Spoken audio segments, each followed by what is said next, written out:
All right, everybody. Thanks so much for stopping by another live episode of Real Estate Titans, sponsored by Lion Bolt Media.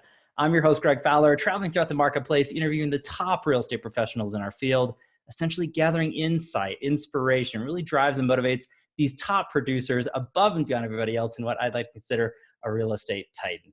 Now, our very special guest and featured titan for today, I'm so excited, absolutely honored and thrilled to have Felix Hung on the show from Huntington Beach, California. Felix, it's an honor and a pleasure, my friend. Thank you so much for taking the time.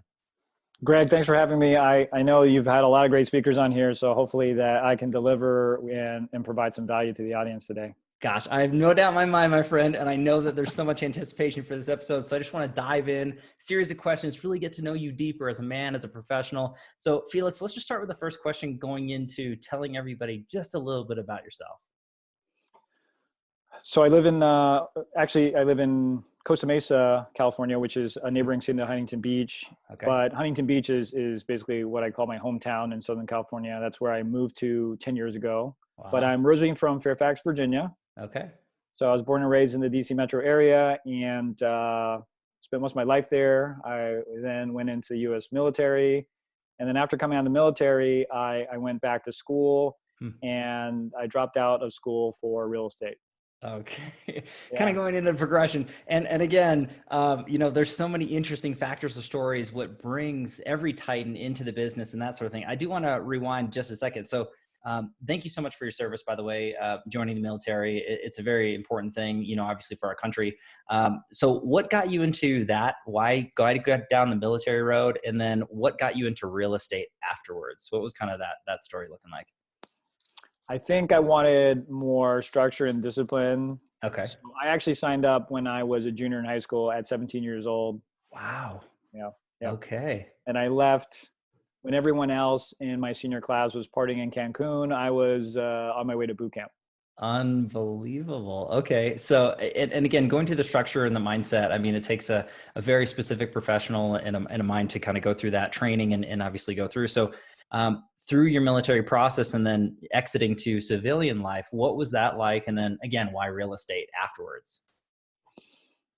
It was a really tough transition. I think you were programmed to be a certain way in the military. I remember even my first couple of years of real estate, I was marching in my head when I was walking and showing houses, wow. Because you're trained to march everywhere you go and you've got that left, right going on in your head. And it literally took me 3 years to get rid of that from my head, not to walk in sort of a cadence going on in my head. Yeah, that's unbelievable. And again, I think the mindset and the structure is valuable. And again, transferring that into, civilian life and especially into business, the regimentation into that and really focusing on the details.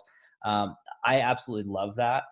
So when you were talking about that process of even just kind of going back to civilian life and getting back to those fundamentals, I suppose, what inspired you to get into real estate, Felix? I mean, there's so many different paths you could have taken and so what was that like for you? I honestly read a book. I mean, the book was called How to Make $10 Million in 10 Years in Real Estate. It wasn't a residential sales book. It was an investing book to invest in real estate. I read the book and I remember there was a chapter about sort of speeding up your success process. And it recommended that you get a job in the industry. Okay. Huh. And then it recommended a salary job. So I looked into a lot of different salary positions. I applied to be a new home sales consultant in the DC area. There's a lot of new homes going up in 2004. And they denied me. They said, no sales experience. And basically they told me I was too young, but they of course couldn't legally tell me that, but they basically told me that. Wow. Unbelievable. And again, so not letting it stop the process and going through, I mean, your career has been, impactful in the community. And, I know that you have a huge level of humility. Before we went on the call, I mean, you're very well known and respected into the real estate world, Felix. And I definitely want to give a shout out to Lab Coat Agents, because we're we're mutual moderators for that wonderful group and community, and just what an establishment and an honor to be a part of that. So obviously, you know, there's some positivity into that mindset and book there, Felix. But so from the beginning of your career to where you are to now, what was it like for you going through and changes and things along those lines? You know, I think I had a lot of excitement going into this business, and I think that definitely motivated me to overcome all of the obstacles and challenges I faced. I got in this business at 22 years old, and I looked like maybe 15 years old. You know, I had clients ask me if I could legally drive a car, and you know, at the time in Virginia, I was 16 years old to drive a car, so they didn't even think I looked 16 years old to be able to operate a vehicle. But we definitely, I felt some age discrimination. I definitely felt that when the door shut with the new home sales consultant role, I was, it hurt. It devastated me for a week, but then a week later, I decided to sign up for real estate classes and just get my license and just go the commission only route. Wow. Wow. And again, I think that mindset is just continually to move forward. And, you know, obviously you wouldn't be the man you are today without going through that and then continually growing and changing through the industry. So I know you have an extensive background into when it comes down to marketing and social media and really growing and scaling your business through real estate. So we'll dive a little bit into that. But I want to go into a separate question. And this is to dive a little bit deeper into you, Felix, as a man and why you do what you do. So this next question really is that why question. I know it's thrown around quite a bit, but it gives people a deeper understanding of essentially why you do what you do and how you do it. So what gets you excited every day, Felix, to do what you do to the level that you do it at? What's your why or your drivers? I think that really comes from my mentors in life and those who really have helped me along the way. And I had a mentor in Seattle, Washington, when I was in the military there, and he was 10 years older than me, so he had a lot more business experience than me at the time, and he's still my mentor today. But you know, he said, "Well, what are you going to be remembered for? So what is your legacy after you're gone? It's not really what you do in life. It's how you're remembered." And I think it's really, I do what I do, of course, because I want a family. I want to take care of my future family. I want to provide for my future family, for my parents. But in this industry, I want to help real estate agents, affiliates to succeed in business, to really understand what it takes to make the money to take care of their families. Wow. Okay. And really, I think when you're talking in two parts, obviously, you know, with a mentor and wonderful, you know, advice is looking at that legacy, you know, what we're leaving behind, that lasting memory and that impact. It's not just about us, it's about everybody else around us. So that's a huge reflection into not just yourself, but the people that are around you. So, you know, teammates, colleagues, clients that you're affecting in a huge positive light. But then when you're looking at from the internal standpoint of training and coaching and educating, that's a huge thing, Felix. And not everybody focuses on that. They're all focused on, hey, how can I get better? And how are things going on? But not everybody is really willing to serve and to share that information. So I know that you've done a ton of work when it comes to that and sharing that knowledge basis. And would you mind sharing a little bit about that? I mean, you run a group and you do speak on stage and you do educate, you know, the community technically. So could you share a little bit about that? I think it probably started my first year real estate. So in my first year, 2004, I closed 16 houses. I didn't know that was good for the first year. Sure. This, of course, was in Virginia.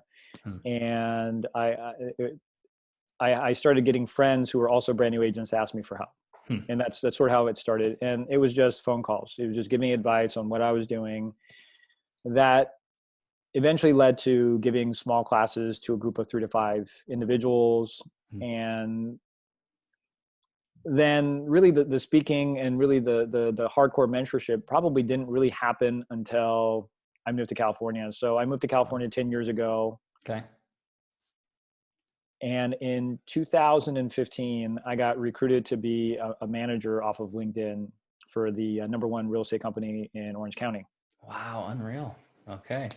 And so they like my resume, they like my experience and how many houses I've sold. So they hired me to be a branch manager. Hmm. And there's a couple of, I think, instances, if I look back, that really made me, I think, a better trainer, mentor, and better, more solid producer. Number one was being humbled by moving to California. Hmm. In 2008, I did 66 sides. I did 58 buy and sell sides and 8 leases. Hmm. And then in 2009, I think I still sold like 32 houses. That year was the year I was transitioning to California. So I wasn't as focused on business. And I just thought I was going to come to California and just blow it away. As you should think these things, right, Felix? I mean, that's the positive mindset, that's how you're supposed to go about it. So, but the reality is that, making a transition into any market, any change is difficult, no matter whether it's California or Florida or anywhere in between. So, what was it like through that process afterwards? So, sub 2009, 2010, I guess. 2009, I was actually training people how to complete broker price opinions, BPOs. Okay. In 10 states, and I think 15 or 20 metro areas, to include your metro area. So I was training agents in Colorado, in Wow. Boulder, in Colorado Springs, and Denver on how to do a broker price opinion. And then I just said, you know what, like this is there are long hours and we're not making that much per report. So might as well get my real estate license. So in 2010, I got licensed in California. Wow. And I sold a whopping 3 houses. Okay. There you go. A little different, right? Price points are adjust, but still a little different for sure. A little different. Yeah. So that definitely humbled me, and I had to collect myself. And from that experience, I became more focused on prospecting system, more focused on how to actually build a business. And that coupled with the branch manager role at that real estate company really had solidified me as a trainer. And then that is what projected me to be a coach and speaker. Wow. Huge. And again, just, I love hearing the process and working forward and really molding and shaping yourself to the man who you are today. So this will bleed us perfectly into the next question, which is the advisory portion. This is one of the crowd favorites and pleasers. Everybody wants to learn from the Titans and how they grow and scale their business. So when we're talking about the aspects of training and educating and coaching, if you could look back at your career thus far, Felix, and pick or choose 1 or 2 things you added to your business that took from one level to the next, or something that you find to be very relevant or applicable to the real estate community to really grow and elevate and accelerate, what's that look like for you? Wow, I miss open houses. Okay. I think my development and I think my growth in open houses as a prospecting system has really been huge in transforming from a personal perspective, a personal business I've been able to obtain, but also from a mentorship or coaching perspective as a branch manager, as a coach, as a trainer, because it's something that I can get someone highly productive in very quickly, even if they're brand new. And it's something that one system can be a nice 6-figure income for them in any marketplace. So I think from that aspect, so I truly miss open houses. But what I'm known for, like you mentioned, was really my social media. And I think it's because I was one of the first trainers in the marketplace to train on social media at such a young time in 2015. And it was when no one really had social media sort of figured out. So I had a lot of speaking requests from that. But tips, I would really say right now, I simplify things that other people may have. So I want to make sure that there's a really easy system to follow. I don't want it complicated. I don't want it to be something that's costly. There's a lot of great systems out there. For sure. And I would say everything works. Everything works. It doesn't matter what methodology you have. Everything works if you talk to enough people. But that's really the question. It's how many people do you need to talk to for it to be effective? Sure. Yeah. And so my point of view really when I'm coaching or when I'm training a new agent that's struggling is, well, how many hours are we investing before we pick up a client? Right. And so for open houses, you can get it down to a science where every 2 or 3 open houses, which could be only 8 to 10 hours of time, could produce a client.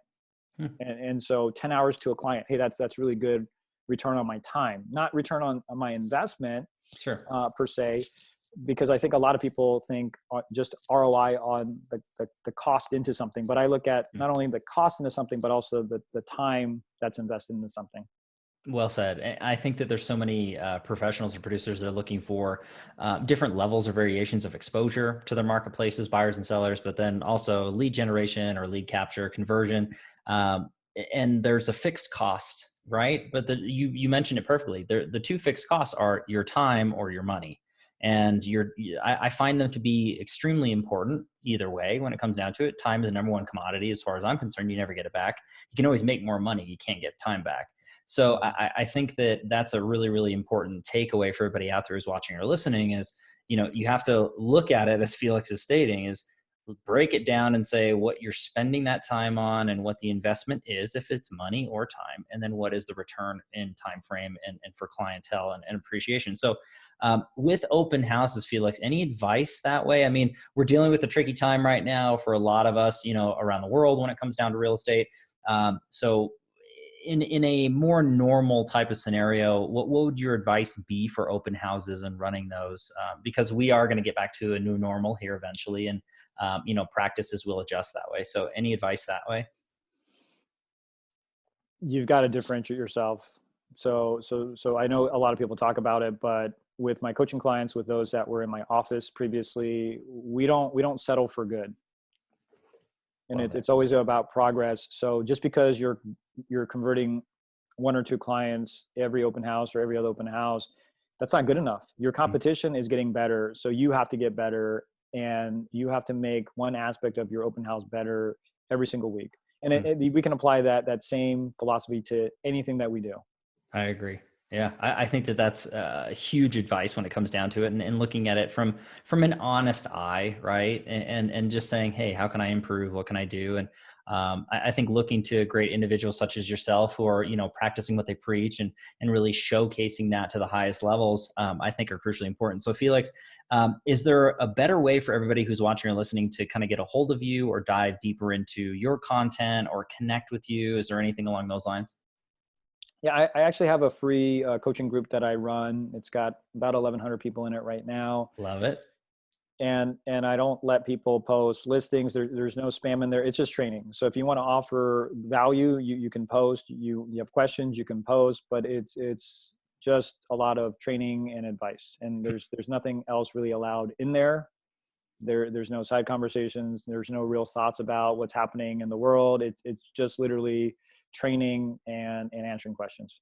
Wow, I love that. Nothing like heavy value and applicable information to actually grow and scale your business. Here's a concept, everybody. Come on. This man right here is giving this. So Felix, how do they get a part of the group? What's going on? I can put links down below. So what's the best way for everybody to jump on that?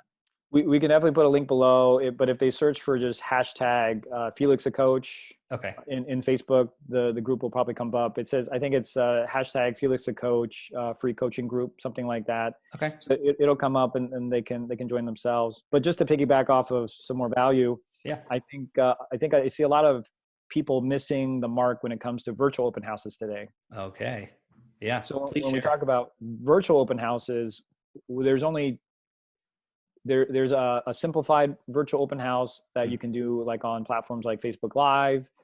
And then there's more of, I would say, advanced and better strategies that are more around Zoom or using some kind of registration software. When you do something quick, like on Facebook Live, hey, it's great. You are leading the pack by doing a virtual open house. But what did you get back out of it?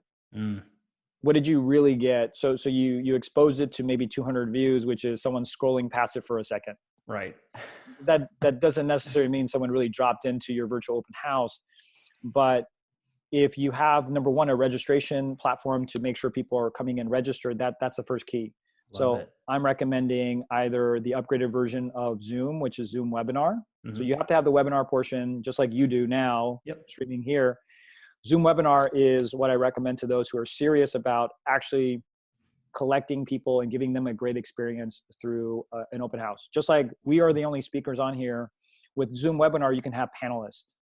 And Love so it. you upgrade someone who's walking into your virtual open house as a panelist. Everyone else is silent. They can comment, but they can't talk. Right. And you just give them that personal experience. Hey, Greg, welcome to my virtual open house. And you take them through that personal experience. Would you like me to stop off at the kitchen?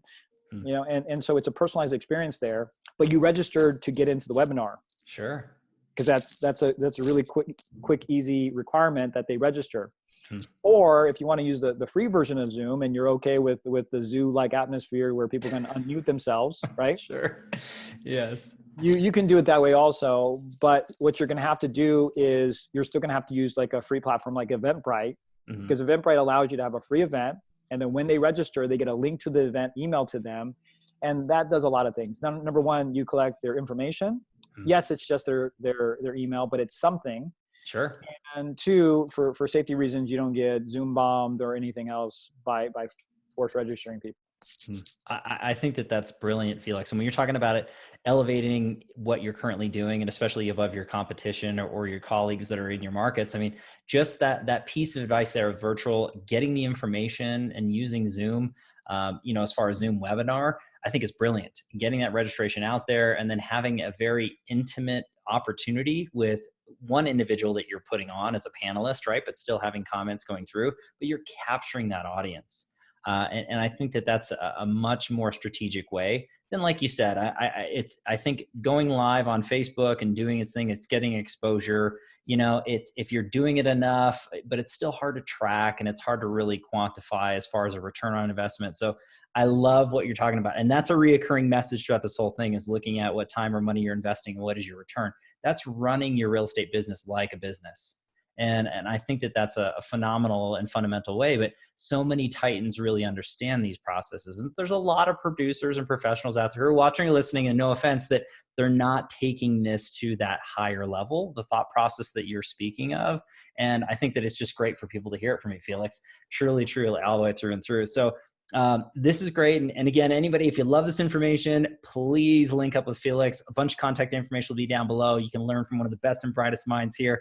But I do want to shift gears and actually move on to the next question here, Felix. Okay. The tricky part of the series and the interview, it's the challenge question. So I lead into it with every Titan this way. We all deal with challenges, right? It's in the past, we're dealing with it now, or we haven't dealt with the challenge yet, but we will, whether it's personal or professional. So I'm a firm believer it's not so much what happens, but what we learn and how we respond and what we can share and grow from that really matters. And we're not downplaying pain or sorrow, but Felix, if you're comfortable sharing a challenge you dealt with that you overcame, became stronger because of it, what's that look like for you? I would say it has to be connected with moving to California. Okay. Yeah. There's a time where, I came over, I thought I did everything right. I had 6 months worth of expenses saved up, but unfortunately I moved to Huntington Beach, California, and I got a great place that was $3,600 a month. And with the other expenses, I miscalculated how much I saved up to make the move. And I had to get a full-time job. Yeah. Wow. And so really, I know how it is to be a transitional agent, part-time back to full-time, because I lived it for a year. And after selling 3 houses that first year in 2010, I got a job. I got a sales job, inside sales, cold calling. And I had to do a couple of transactions behind the scenes. So I sold, I think, 5 houses part-time, more houses than I did. But then I had a full-time job to transition back over to full-time real estate. So definitely a humble experience when you have to work a sales job from 6 to 3, and then basically work your real estate business from 3 till 10, 11, and then repeat that process. So I hustled and grinded for probably about a year to get back to full-time. Wow. And what an inspiration when it comes down to that, because I know that there's so many people who have tuned in to this particular series and they're looking at professionals such as yourself and they're saying, gosh, it just looks so good, and they make it look right and it almost look easy, right? But people just don't quite understand how much time and effort and work really comes down to it. They just see the end result. And Felix, that's a beautiful example of pivoting, not pausing or stopping your business or giving up or quitting. It's saying, look, hey, there's a calculation that happened. Life happens. Your passion's there. You do what you need to do to make it happen. you put the time and effort into it, and look at where you are today. Because at that point, honestly, anybody could have given up, could have said, hey, you know what, maybe this isn't right here. Let me take a full-time job. Let me forget about real estate and never come back. And that was never your intent. And I think that anybody out there who's in that transitional period, whether you're moving into a different location or not, I mean, listen to what Felix just said. I mean, if this man can do it in California the way that he's talking about, there's no excuses. There's no excuses. It doesn't downplay how hard it was or the time and effort and sacrifice. But if you really want something, you can make it happen. I mean, that's what I'm taking away, Felix, truly. Yeah, I had to simplify my life and also simplify the way I did business. So I only really worked 2 or 3 very simple prospecting systems. At the time, it was a mailing system, mailers. It was social media, and it was Sphere. And that's all I did to generate business. But I was very laser focused, and I spent a lot of time on those 3 areas. And it definitely wasn't easy. It wasn't an easy year. And most people, they just see the success. They don't really see the bumps in the road. But yeah, I wish I would have failed faster and harder. I don't wish it was easier. I was thinking about that when I was rereading your questions this morning. Sure. I think that if it's too easy, we don't actually learn the lesson that's needed.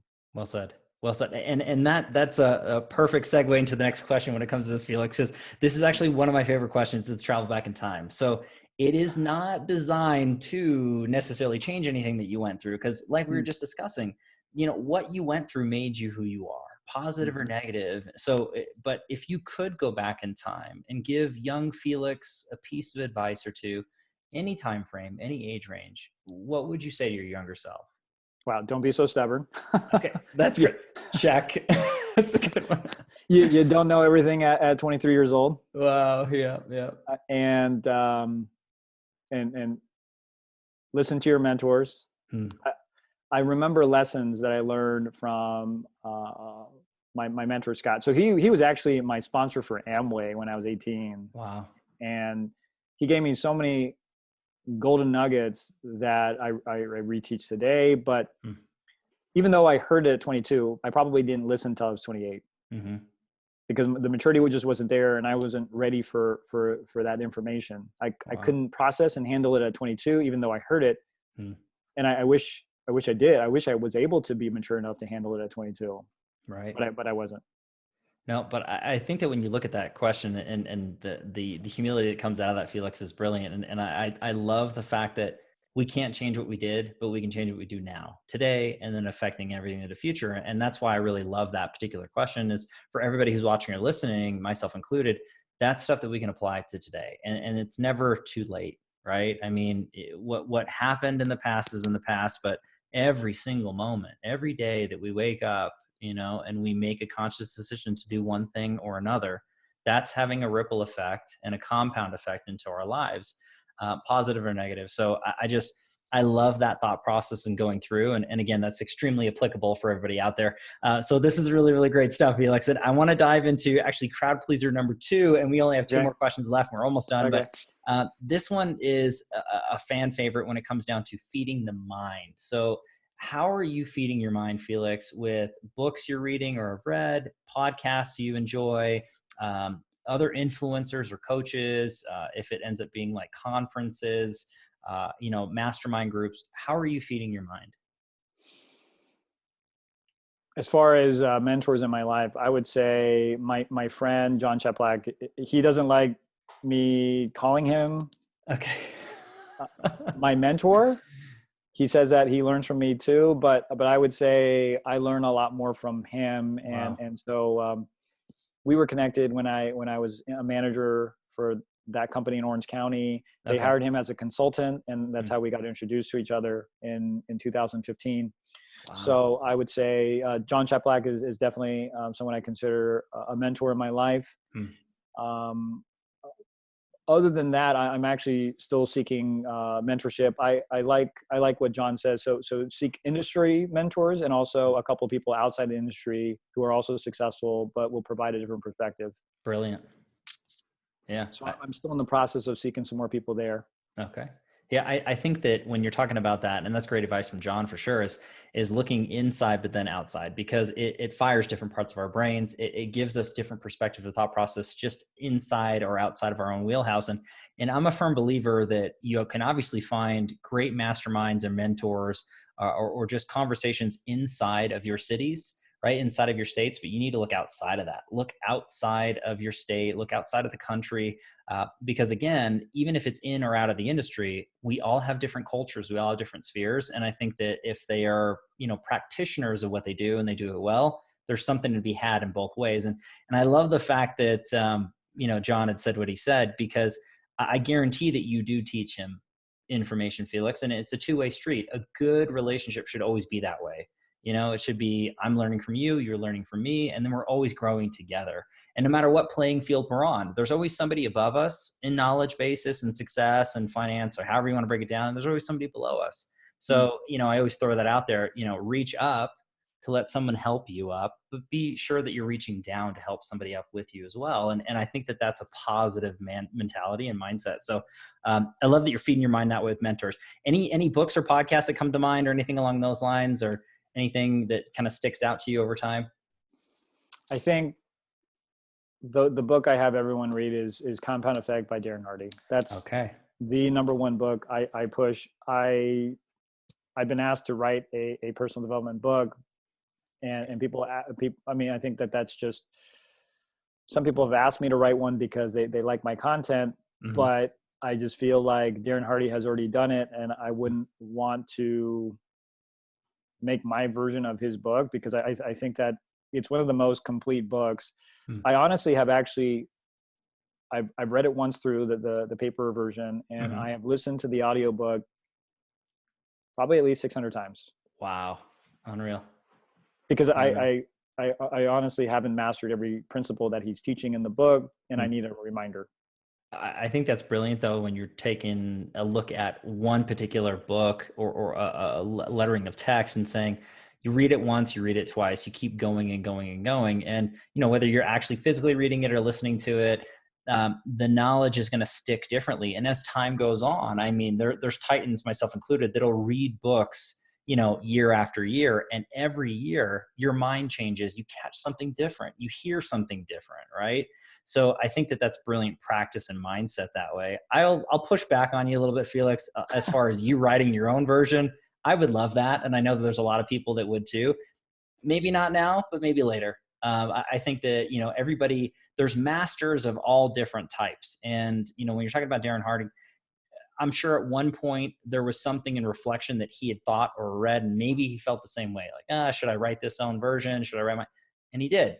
Right? I mean, it's the same thing. So maybe not now, but maybe later. And if you do, Felix, please let me know, because I will buy that book 100%. I think that's fantastic. So, but when I come down to feeding you the mind, that sort of thing, I will definitely have links in the comments down below so that, everybody out there who's watching or listening can feed your mind and really go through the same way that Felix is doing and be inspired this way, man. But Felix, it's been chock full of amazing information, takeaways, really compelling information. But I can't stress enough, everybody, to go to the Facebook page, really connect with Felix, follow along with what he's doing, and really, really immerse yourself into this man, because it's incredible. But Felix, I want to wrap everything up with the final question. And this ends up being a quote or a mantra that sums you up as a man, as a professional. What's that look like for you? Wow. I don't know that I read this question. That's fair. A quote that would sum me up. I would say it's the title of one of the books I've read in the past. Okay. And it's probably What Got You Here Won't Get You There. Wow. I love it. Yeah, we've got to consistently grow, and if we choose not to, I've seen it personally where your competition not only catch up with you, but they will leave you in the dust. So even if you feel like you're at 10 million, 20 million, 30 million, you're comfortable, as soon as you relax and as soon as you stop evolving, someone's going to pass you up. Wow. I think that's brilliant, Felix. And again, it talks about the commitment and the attention to detail that you have as a man and as a professional. And I really do think that sums you up beautifully, just right there on the fly. And I think that we're all looking at it from that standpoint. It's so true. And even if we're not concerned about our competition, you break it down, as individuals, we're either growing or we're shrinking. There's no such thing as maintaining. So if you have that mindset of what you just said, I think we'll all be in better places. And we're not just talking about financial standpoints, even though that, we're all very driven on goal setting and really making impacts in community. It's personal and professional growth, or the opposite. So I love that from through and through, Felix. And again, it's been an absolute honor and a pleasure to have you, my friend. You are an official real estate titan, so I have to dub that. That is the absolute truth. So thanks again, Felix. It's an honor to have you on. Yeah, Greg. Yeah, thank you so much for having me. It was a lot easier than I thought it was going to be. Hey, that's a good thing. You heard it. You heard it. The check's in the mail, Felix. So, no, thank you. But no, everybody, thank you so much out there for your time and attention. As always, your love and support. If you like hear what we're doing with the Real Estate Titans, please don't forget to like, subscribe. You know what to do there. I do have to give our sponsor a quick shout out, Lionbolt Media. If you're looking to grow and scale your business digitally, leverage, and really expand what you're doing on the online presence, go to lionboltmedia.com. Now, with Real Estate Titans, we are live every Tuesday and Friday afternoon, a different Titan, a different location. Catch everybody on the next live episode of Real Estate Titans. Take care. Thanks, Felix. Thanks, Greg.